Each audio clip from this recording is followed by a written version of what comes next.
दोस्तों, स्वागत है आपका मेरे YouTube चैनल इंग्लिश बाबू पर।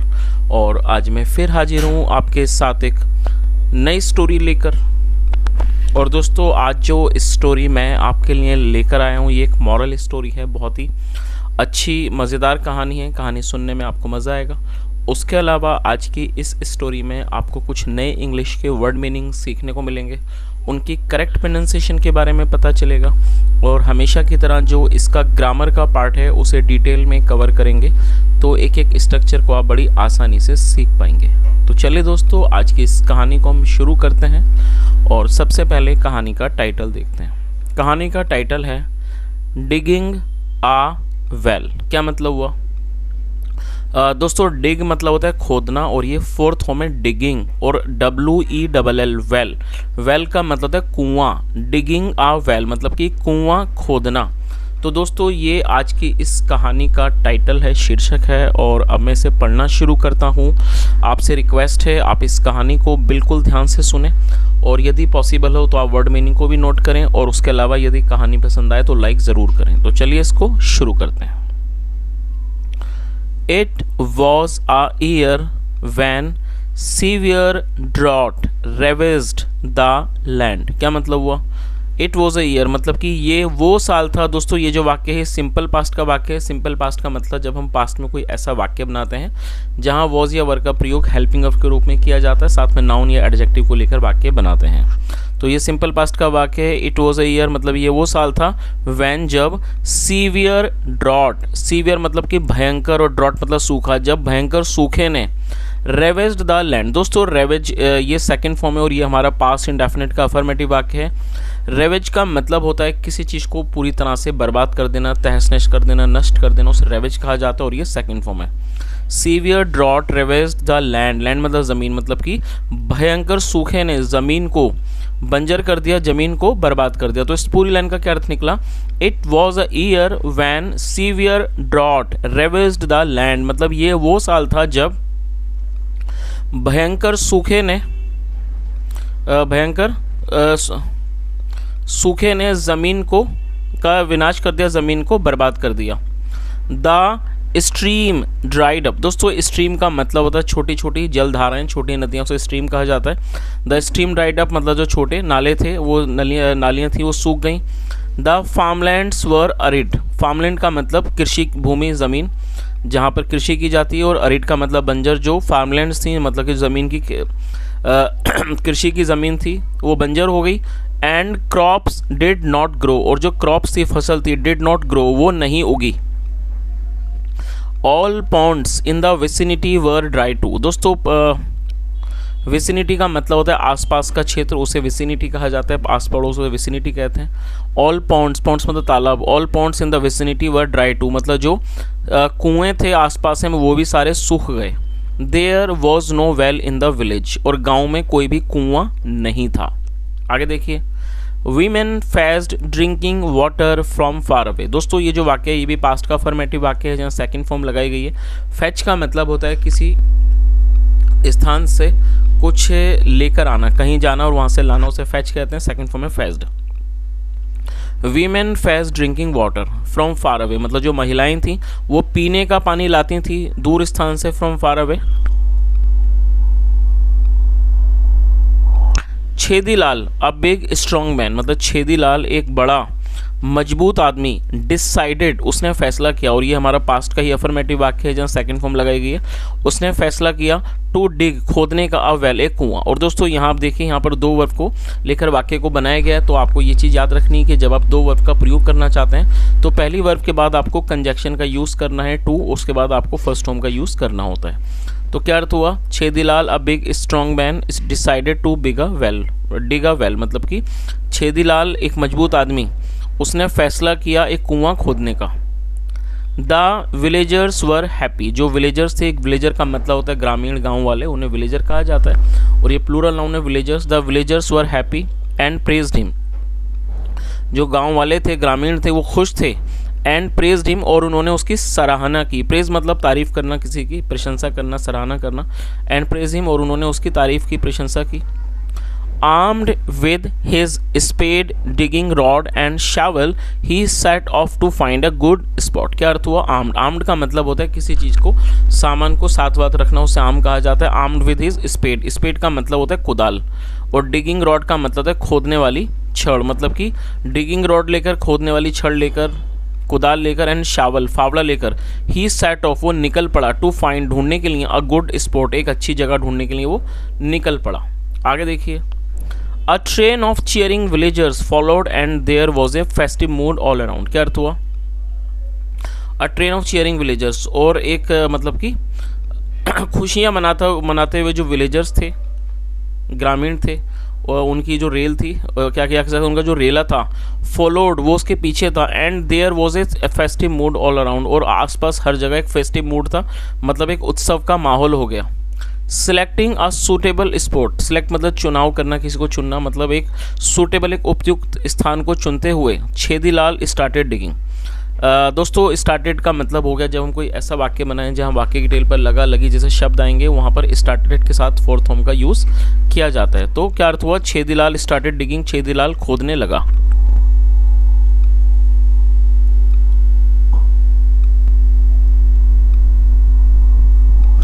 The gathering set under umbrellas, जो गैदरिंग थी मतलब ये जो भीड़ थी, सेट, और ये सेट की सेकंड फॉर्म है, और ये पास्ट का ही अफर्मेटिव वाक्य है जहाँ सेकंड फॉर्म का प्रयोग किया जाता है.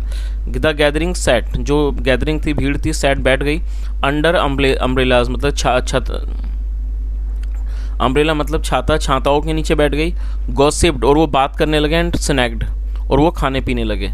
एंड ओकेजनली, और बीच बीच में, ओकेजनली मतलब रुक रुक कर, बीच बीच में, क्राइड आउट, वो चिल्लाते, गॉड ब्लेस यू, ईश्वर आपको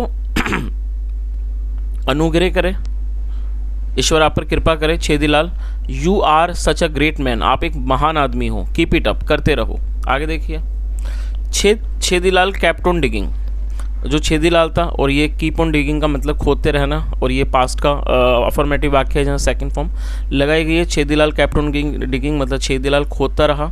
but there was no sign of water, लेकिन वहाँ पर पानी का कोई भी निशान नहीं था. After he had dug about 20 feet, और दोस्तों यहाँ देखिए हेड के साथ थर्ड फॉर्म का यूज़ किया गया है. डिग मतलब खोदना, डिग डैग डग, तो ये थर्ड फॉर्म है, और जब हम किसी वाक्य में हेड के साथ थर्ड फॉर्म का यूज़ करते हैं तो इस तरह का जो वाक्य है वो पास्ट परफेक्ट का वाक्य कहलाता है. After he had dug about 20 feet मतलब जब वह करीब 20 फीट खोद चुका था.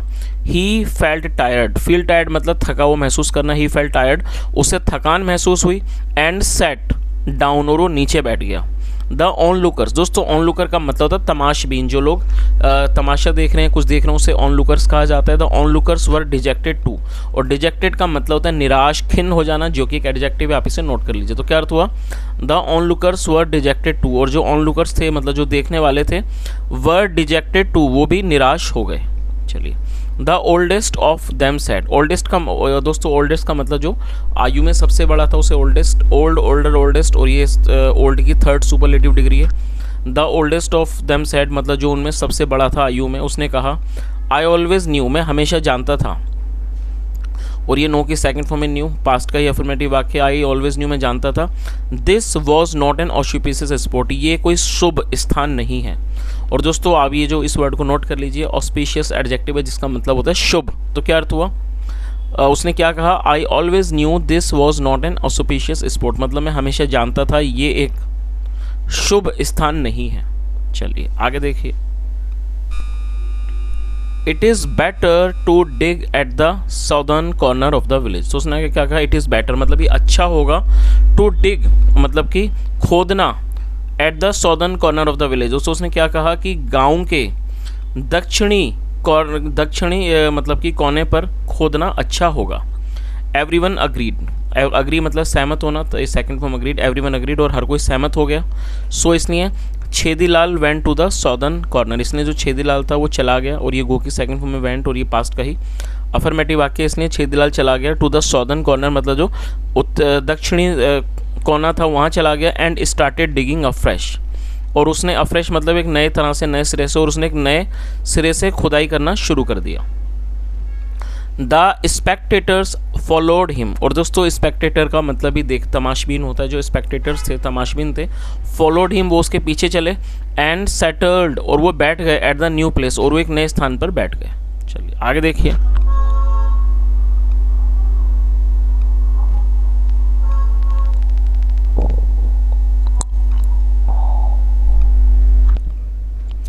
Chhedilal again dug about 20 feet, और दोस्तों ये सेकंड फॉर्म है। Chhedilal again dug about 20 feet, मतलब छेदीलाल ने करीब 20 फीट जो है खोद दिया, विदाउट एनी वाटर, बिना पानी के। देन फिर the village priest said, priest का मतलब होता है पुजारी, जो गांव के पुजारी थे, उन्होंने कहा परहैप्स शायद the eastern corner would have been better, तो उन्होंने कहा कि शायद जो ईस्टर्न कॉर्नर है, मतलब जो पूर्वी किनारा है, पूर्वी कॉर्नर कोना है, वुड हैव बीन बेटर, वो अच्छा होता। East is the direction, east जो मतलब पूर्व है वो दिशा है, वेयर जहाँ द सन राइजेस, जहाँ पर सूरज जो है, जहाँ से सूरज उगता है, राइज का मतलब उगना, उभरना, जहाँ से सूरज उगता है। सो इसलिए सो ऑफ वेंट छेदीलाल, इसने जो छेदीलाल तो चला गया टू द ईस्टर्न कॉर्नर, मतलब पूर्वी दिशा की ओर, पूर्वी कोने की तरफ, ऑफ द विलेज, गाँव के। फॉलोड बाय द ग्रुप, और उसके पीछे एक समूह था। चलिए आगे देखिए। सेवरल आवर्स पास्ट, पास का मतलब गुजर जाना, सेवरल मतलब अनेक, सेवरल आवर्स पास्ट मतलब कि कई घंटे गुजर गए, and he had already dug 30 feet, और वो पहले से ही 30 फीट खोद चुका था। बट अगेन, लेकिन फिर दोबारा, देयर वॉज नो वाटर, लेकिन वहाँ पर कोई भी पानी नहीं था। आगे देखिए। On the advice of the village doctor, on the advice of the village doctor, एक गाँव के डॉक्टर की सलाह पर, एडवाइस मतलब सलाह पर, ही नाउ शिफ्टेड, और वो शिफ्ट हो गया, मतलब उसने जगह बदल ली, टू द नॉर्दर्न कॉर्नर, उत्तरी दिशा की तरफ, उत्तरी कोने की तरफ। नॉर्थ इज़ द डायरेक्शन, मतलब जो नॉर्थ है वो दिशा है, फ्रॉम विच, जहाँ से कोल्ड विंड ब्लोज, जहाँ से जो ठंडी हवाएं हैं, विंड ब्लोज, वो बहती हैं। द डॉक्टर सेड, डॉक्टर ने कहा, you will definitely strike water here there, और तुम्हें डेफिनेटली मतलब निश्चित रूप से स्ट्राइक वाटर देयर, वहाँ पर पानी मिलेगा। आगे देखिए।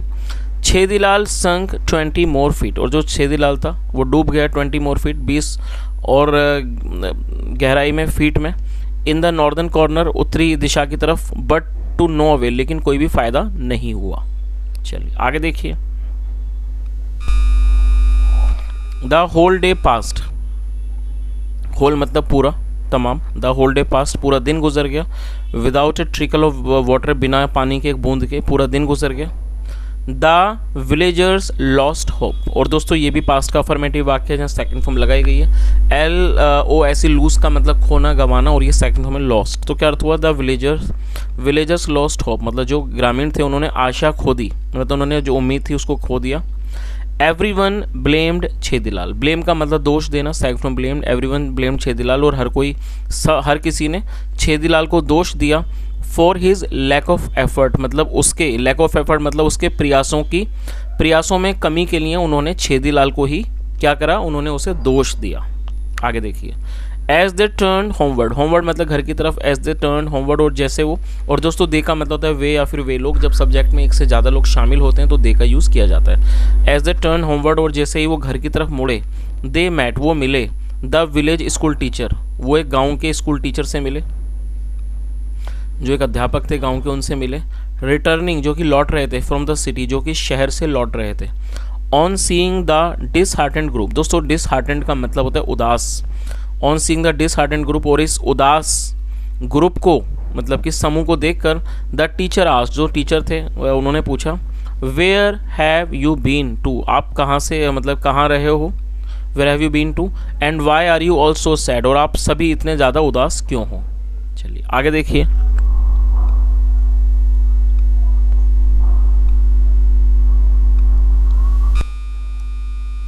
The man narrated the events, दोस्तों नरेट का मतलब बताना, समझाना, और ये जो मैन है ये MAN, मैन का प्लूरल नाउन है, जब एक आदमी होगा तो MAN, और इसका प्लूरल है MEN। तो क्या अर्थ हुआ? The man narrated the new events, मतलब आदमियों ने इस इवेंट्स को, मतलब घटनाओं के बारे में बताया। छेदीलाल वॉज क्रेस्ट फॉलन, दोस्तों क्रेस्ट फॉलन एडजेक्टिव है, अच्छा वर्ड है, आप इसे नोट कर लीजिए। इसका मतलब होता है बहुत ज़्यादा उदास हो जाना। जो छेदीलाल था बहुत ज़्यादा उदास था।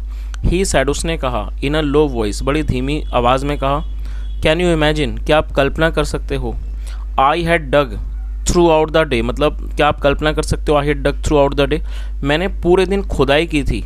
But it amounted to nothing, लेकिन मुझे कुछ भी मतलब लेकिन इसमें कुछ भी प्राप्त नहीं हुआ। द डे वॉज वेस्टेड, जो दिन था वो पूरा बेकार हो गया, व्यर्थ चला गया। चलिए आगे देखिए। द टीचर स्माइल, जो शिक्षक थे, टीचर थे, वो मुस्कुराए एंड सैड, और कहा, ऑल दो, हालांकि, you had dug about 90 feet throughout the day. और दोस्तों देखिए यहाँ पर डग के साथ, यहाँ हेड के साथ थर्ड फॉर्म है, तो ये भी पास्ट परफेक्ट का वाक्य है। तो उन्होंने क्या कहा? ऑल दो का मतलब यद्यपि, हालांकि। उन्होंने कहा कि हालांकि you had dug about 90 feet throughout the day, हालांकि आपने पूरा दिन में करीब 20 फीट खोदा था, खुदाई की थी। It was scattered all over the village, scattered का मतलब होता है छितराया हुआ, फैला हुआ। इट वॉज स्कैटर्ड, ये फैला हुआ था, छितराया हुआ था। ऑल ओवर द विलेज, पूरे गाँव में। Had you dug 90 feet in one place, यदि आपने खोदा होता 90 फीट एक स्थान पर, यदि आपने एक ही स्थान पर 90 फीट खोदा होता, you would surely have reach the water, आप निश्चित रूप से पानी तक पहुंच गए होते। हाउएवर, हालांकि, dry the surface, however the dry the surface, चाहे जो सरफेस से सतह हो कितनी भी सूखी, माइट हैव रिसीव्ड, जितनी भी सूखी प्रतीत हो, लेकिन आप पानी तक पहुंच गए होते। आगे देखिए।